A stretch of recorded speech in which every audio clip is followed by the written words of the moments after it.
On an afternoon in November 2007, a corporate jet waited in a hangar at Salt Lake International Airport. Its 4 passengers, scientists and executives from a global pharmaceutical company, were locked in negotiations with 3 men in a nearby building. They started getting on the phone about noon back east, and they kept doing that, and about 2 o'clock they walked in the room and said, okay, we're convinced you've got something here, and it's significant enough that we will write you a check big enough that you won't want to talk to anybody else. We said, we'll call you tomorrow. And we immediately adjourned into our conference room again to discuss the offer that they'd put on the table. How these men came together and the decision they made that day is the story of ASEA's genesis.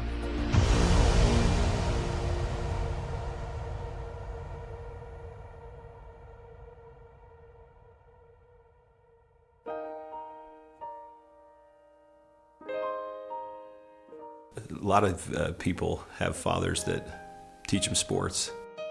My father happened to be a great strategist, and from a very young age I recall having discussions with him about what he was doing. At the time he was running fairly large companies, and I can remember driving in the car with him and him talking to me about strategy, about what is strategy and how to think differently about a company. Vertus Norton was well qualified to teach his son. At the time, he was sales planning manager of the billion-dollar beverage division of General Foods Corporation in New York, with responsibility for iconic products like Kool-Aid, Country Time, and others.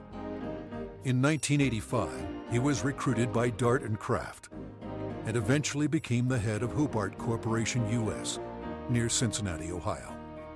5 years later, he rejoined Kraft General Foods in Chicago as vice president of the Channel Group, managing a billion-dollar pilot business unit that led to the eventual integration of General Foods, Oscar Mayer, and Kraft Foods. Based on his track record, Vertus was asked to help re-engineer the company to increase efficiency in relation to an industry-wide initiative called Efficient Consumer Response. In the subsequent 3 years, Kraft's ECR, or efficiency rating, moved from 10th to first place. I've known Vertus for over 25 years, and it was apparent to me immediately that here was a very special man. A man that had wonderful ethics, great business strategies, enthusiasm. There was no question that this man was going to be a huge success, and he is a success. Vertus retired from Kraft at age 57 and moved to Park City, Utah. We thought he would take retirement seriously. He did not. Shortly after doing some service for our church, he was asked to run a biotech company. He had a lab in Southern California, 5 PhDs reporting to him, a series of master's or graduate students as well, all doing work for him there. And he ran that for 4 years, and we thought he was done. But Vertus Norton was not done. Through his son Tyler, Vertus was introduced to another biotech company and invited to become a member of their board. I recall coming to the house one afternoon only to find books strewn about his desk, chemistry and biology books, and I said, now what in the world are you doing now? And he proceeded to tell me that he had been invited to sit on the board of this company that had an incredible technology. And I do recall him saying, but they don't know exactly what they have. And that's an invitation to my dad. He's going to figure it out. He's a puzzler. I was intrigued until they told me it was made from salt water. And I told them this doesn't sound right, and you're going to have to convince me it's real. They said, well, we can do that. They said, we have a lot of research, and we'll give you some of the best research. You can look at it. And after running a lab and having my association with these people for 4 years, I knew what to look for. And I went through the science, and it was good, defensible science. Then they gave me a list of people to call, and I was calling Harvard, UCLA, University of Washington, University of Indiana, major labs across the United States, and everyone I talked to raved about the product, the way the company was intending for it to be used, And also they raved about the fact that you could drink this product and get a benefit from it. At the time, the product could only be produced in limited quantities through small devices. Highly unstable, it had to be used within minutes of production. But seeing the strength of the product, Virtus agreed to join the board of directors. As soon as I did that, they said, we're going to give you one of these devices to put in your house. We'd like you to become familiar with it. I started drinking the product that was made in this device, and my thinking cleared up. I had more energy. I felt better than I had for years. And now, keep in mind, I was in my 60s at that time. And I thought, holy cow, what is this? So I went to the first board meeting and found out that they were flat out of money. They were $1 million in debt. We said, let's see if we can help them find money. We tried for about 90 days, could not. Eventually, the company folded, and they actually merged it with another company, an energy company. And when that happened, that company started selling off assets. Meanwhile, a family in New Hampshire was embarking on a major change. Jim Pack had been a highly successful consultant in the telecommunications industry. His son, Joe, had secured a position on the United States ski team. Wanting Joe to achieve his dreams, the family moved to Park City to allow Joe to train with the U.S. freestyle team for the 2002 Winter Olympics. So I'm living in a subdivision in Park City, Utah, and after a few years, another gentleman moves in a few houses up from me. This gentleman was named Virtus Norton. Now, Virtus and I became good friends, and actually we became good golfing buddies.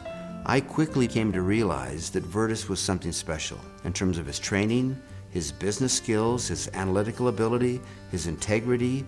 Everything about Virtus was so much better than any executive, including governors or attorney generals, that I'd ever worked with.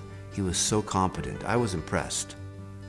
I made the decision on the golf course as we golfed, week after week. I said, I'm going to do something with this guy. One day we're golfing on the Park City Municipal Golf Course, and he's saying, I'm sitting on the board of this little company, and they've got a terrific product. I use the product. I've just found phenomenal results with this product, but the company's really mismanaged. He said, the product is so good that I'm going to put together an investment company and acquire this product. And he pulled the golf cart over on the fairway and reached in his back pocket and pulled out a folded check, business check, that was blank. And he said, you got a pen? And I handed him a pen, and he wrote a very big check. And he said, let's go do this together. And I said, are you crazy? You don't even know what it is. And I said, Virtus, that's true, but I know everything about you. I know you've done your due diligence. If you're to the point where you want to form an investment company to acquire this technology, I want to be part of it. Let's do it together. And that was the start in the formation of asea. Of anybody that I've known, my favorite person is Jim Pack. I don't think just because he's brilliant.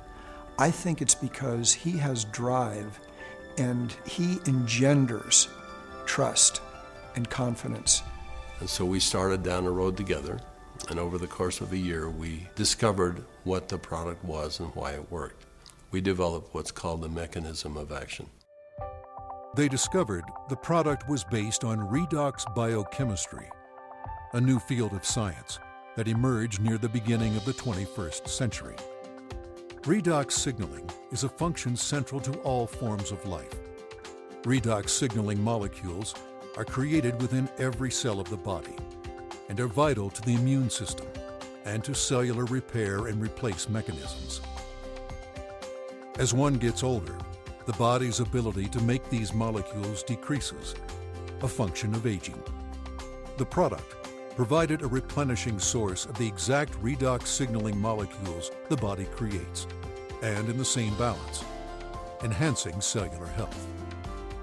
Knowing the product's shelf life was essential, Virtus and Jim challenged a team of researchers, including Dr. Gary Samuelson, to find a way to stabilize the product. We didn't know if it could be done, and we bought some equipment and kept making product over and over and over again, and we'd run it through the computer. And finally, after months, he finally came in and said, I think I've got the product stabilized. And we started testing it and found out that he had, in fact, stabilized the product. After stabilization had been achieved, Virtus and Jim met with a group of university scientists. We had told them that we had stabilized this mix of molecules, and they said, no, it can't be done. And we said, no, we have done it. And they said, no, it can't be done. And they were so adamant that they were slapping the table. And we said, well, wait a minute. We'll come back tomorrow and show you the product. So we took the product back the next day. Said, this is stabilized redox signaling molecules, both positive and negative molecules in the same bottle, stabilized. And they said, how in the world did you do this? So one of the big breakthroughs is the fact that we can stabilize molecules that you're not supposed to be able to do that. The molecules in asea are supposed to be fleeting. They should all return to salt and water in just a matter of minutes, and they don't. Meanwhile, Vertus's son Tyler had arrived at the pinnacle of his career in the financial services business. His father took occasion to explain to him the technology he and Jim